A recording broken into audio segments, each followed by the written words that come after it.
got it on? Yes. Is it on? There you go. Okay, good. All right, good to go. For as long as I can remember, I've always loved animals. When I was younger, my grandparents would take me and my little sister to the Charming Fair farm to look at the giant pens full of giant black bears. Even now, whenever I go to York's Wild Kingdom in Maine, I get extremely excited to see the goats and the deer and possibly be able to feed them. I'm not the only person in my family like this, though. My dad is also a huge animal lover, and I could tell that going to places like Busch Gardens was always so much fun for him. Our first stop was always the alligator, since it was right near the entrance. It'd take us 10 minutes to pry him away, as he just kept staring at them and tried to communicate with them, and if he could. Both of us have this really natural connection to life. And there was a hypothesis proposed in the 80s that described this urge. It's called biophilia. It indicates that humans have this natural urge to affiliate themselves with other forms of life. And this urge has been present in humans for thousands of years. For example, dogs were first domesticated about 30,000 years ago. And since then, most families own pets now and spend up to thousands of dollars to care for them at the vet. People visit zoos and aquariums and pay a lot of money to experience these exotic animals. So through my presentation, I'm going to explain my personal experience and research with life and how humans will do anything to receive a personal connection with them and how we subsequently take care of these animals. I'm Emma Hilton, and this is humans and their connection to animals. So on a personal note, I grew up with several pets. My first pet was Blossom. She was a little scrawny gray tabby cat, and I had her for about 17 years. Whenever I got home, she'd wait for me at the top of the stairs, and sometimes she'd sleep on me whenever I went to bed. We had a very deep personal connection. Unfortunately, as she was getting older, she became more run down, and I knew she wasn't going to last very long. She had failing kidneys, hyperthyroidism, and she kept getting skinnier and skinnier. And my family and I, we decided to put her down. Because I had such a strong connection with her, this was such a difficult process for me. And even now, I still wonder if it was the right decision. But at the end of the day, I knew it was the best choice for her, as she would just waste away into nothing. My second animal is Bella. She's my black lab, and I had her when I was about 7. She's probably the happiest dog in the world who loves people. But unfortunately, she's had hip and knee problems for years. My family and I have spent thousands on her to ensure her health and happiness, and we do anything we can to make her comfortable. When we can, we try to bring her to our lake house up in Pittsburgh, and we bring her to the beach when it's warmer. My third pet is Alfonso. He's a small pug who's extremely active, and he has a huge Napoleon complex. But he will play and cuddle up with anyone who wants to. He's especially close to my mom, which is interesting because my mom herself is not a huge animal lover. But she adores Alfonso and considers him to be her baby at this point. So my family and I, like others, have this strong affinity for pets, and we do everything we can to make them happy. This is a prime example of this biophilia we all experience. We all go through any means possible to make a connection. We buy a pet from a breeder or from a rescue, we feed them, and we take them to a vet. Speaking of vets, for my project, I shadowed Dr. Kristen Rennie and other veterinarians and technicians at the Dover Veterinary Hospital. And I learned a lot while I was there, especially from those who worked there. And it was amazing to see them at work. They did everything they could to make the animals as comfortable as possible, whether it's kissing them, giving them treats, petting them, no matter the procedure, even if it's just blood work. You could tell that they truly loved animals, and they went through years and years of school and training to be able to take care of other people's pets. One day while I was shadowing, there was a dog euthanization.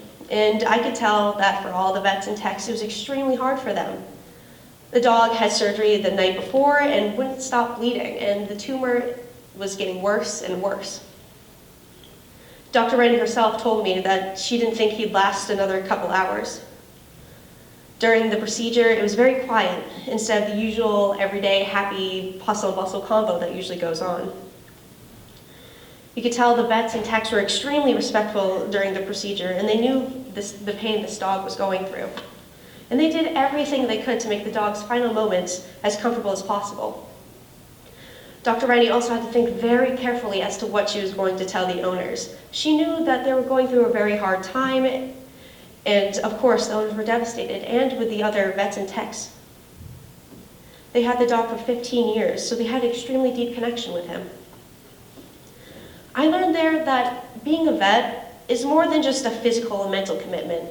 It's emotional as well, and you have to really like taking care of animals to become a vet. You can tell it's worth it at the end of the day for them, and it allows them to fulfill their urge of being with these other animals while taking care of them.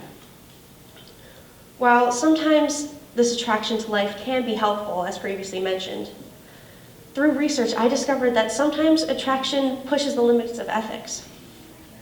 SeaWorld, for example, puts the fundamentals of proper animal care to the test. Recently, it's been under fire for years by the media due to inexplicable injuries and deaths of their orcas. Currently, there are 59 captive orcas at sea parks around the world, with 1/3 of them being in the United States.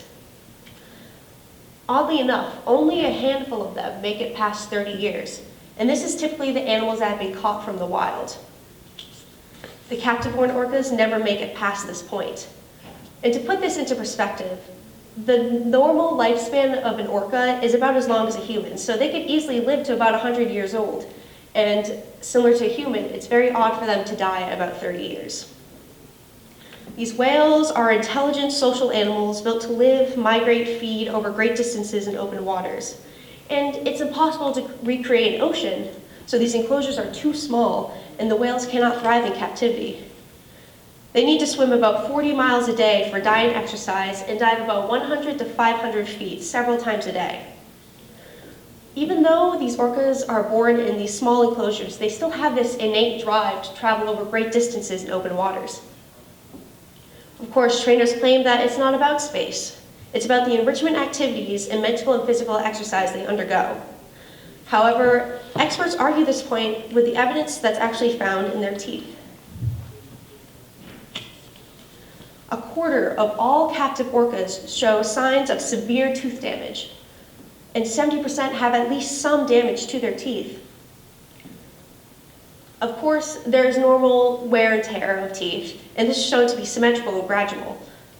However, the damage found on these whales is acute and irregular, and this is due to the fact that they grind their teeth constantly on the walls of their enclosure, which leaves open cavities susceptible to infection. This stress-induced behavior is not new. It has been documented since the 1980s with orcas and various other animals. It's this repetitive self-mutilation behavior that's typical in captive animals that receive little to no enrichment in small enclosures. Luckily, as of 2016, the current orcas are the last generation to be held at sea parks, and SeaWorld is moving away from theatricals and more so towards education. People love to see animals and pay hundreds of dollars to witness them. Unfortunately, industries like SeaWorld take advantage of this urge and exploit it for money. Although it may be meant with good intentions, the impact of orca captivity is damaging to the lives of the whales. The world around us is teeming with life, and it's hard for us to ignore it. Humans have been trying to get closer and closer to animals to gain connections with them since the prehistoric era.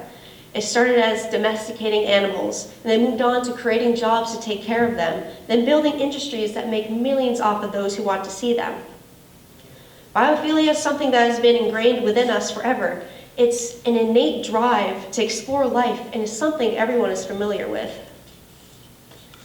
I'd like to end my presentation with a quote by Charles Darwin. He says, "The love for all living creatures is the most noble attribute of man." Thank you for listening.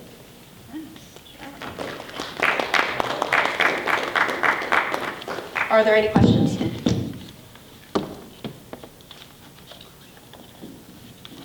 Great, awesome job, Emma. Nice work.